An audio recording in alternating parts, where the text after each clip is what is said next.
यहाँ तक इंद्र को खदेड़ खदेड़ करके मारा और इंद्रासन को भी हड़प लिया। अतल वितल सुतल तलातल सातल सभी लोगों पे राज स्थापित कर दिया।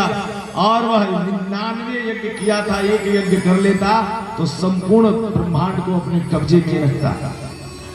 इतना विशाल यज्ञ किया। और नर्मदा नदी के तट पे वह यज्ञ करता। सभी संतों को लेकर के, ब्राह्मणों को लेकर के वह यज्ञ नर्मदा नदी के तट पे कर रहा था। इधर जो है अर्थात इंद्र की माता अदिति, कश्यप की पत्नी अदिति जाकर के भगवान नारायण से याचना करती है कि प्रभु सारे ब्रह्मांड में अध्यात्म अर्थात अपना हक जमा लिया है। बलि ने मेरे बच्चे दर दर भटक रहे हैं। भगवान ने कहा घबराओ मत, मैं तुम्हारे गर्भ से वामन के रूप में अवतार लूंगा। और तब जाकर के फाल्गुन मास के शुक्ल पक्ष में किया जाता है वह व्रत। जो फागुन का महीना होता है उस समय शुक्ल पक्ष में जो 52 द्वादशी का जो आप लोग व्रत करते हैं उसी को हम लोग वामन भगवान उसी दिन प्रकट हुए थे। बोल वृंदावन बिहारी लाल की। उसको शास्त्र में पयोव्रत का उपाधि दिया गया है। अर्थात उस व्रत को, अर्थात उस व्रत में नमक नहीं खाया जाता है।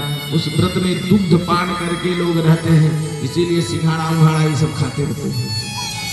तो जो कि ये पयोव्रत है और पयोव्रत करती हैं।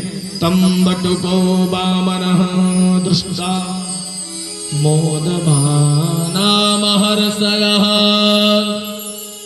कि कर्माणि कारयामासु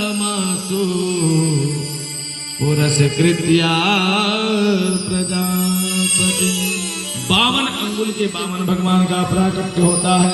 बोलिए वामन भगवान की। वामन भगवान का प्राकट्य हुआ। नर्मदा नदी के तट पे यह यज्ञ कर रहा था।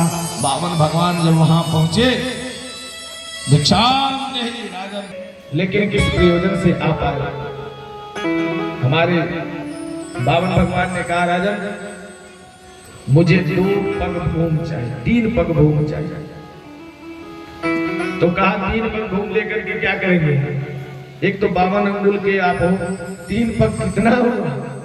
उसमें राजा बलि ने कहा कि मैं आप कहिए तो मैं 2-4 गांव दे देता हूँ, 2-4 राज्य दे देता हूँ। भगवान ने कहा 2-4 राज्य लेकर के क्या करूंगा? बलि ने कहा आपका विवाह होगा, आपका परिवार बढ़ेगा, संतति बढ़ेगी, पटीदार लोग बढ़ेंगे, कहाँ जाएंगे, कैसे रहेंगे? भगवान ने कहा आपको 3 ही पग चाहिए तो 3 ही पग चाहिए। और ध्यान से शुक्राचार्य देख रहा है ये कौन सा मानव आ गया। तब जाकर के बलि के कानों में कहे कि सब रोचने साक्षात विशुरव्ययः कश्यपादिति ते जातो देवानां कार्य साधक। अरे मेरे चंद्रपुत्र बलि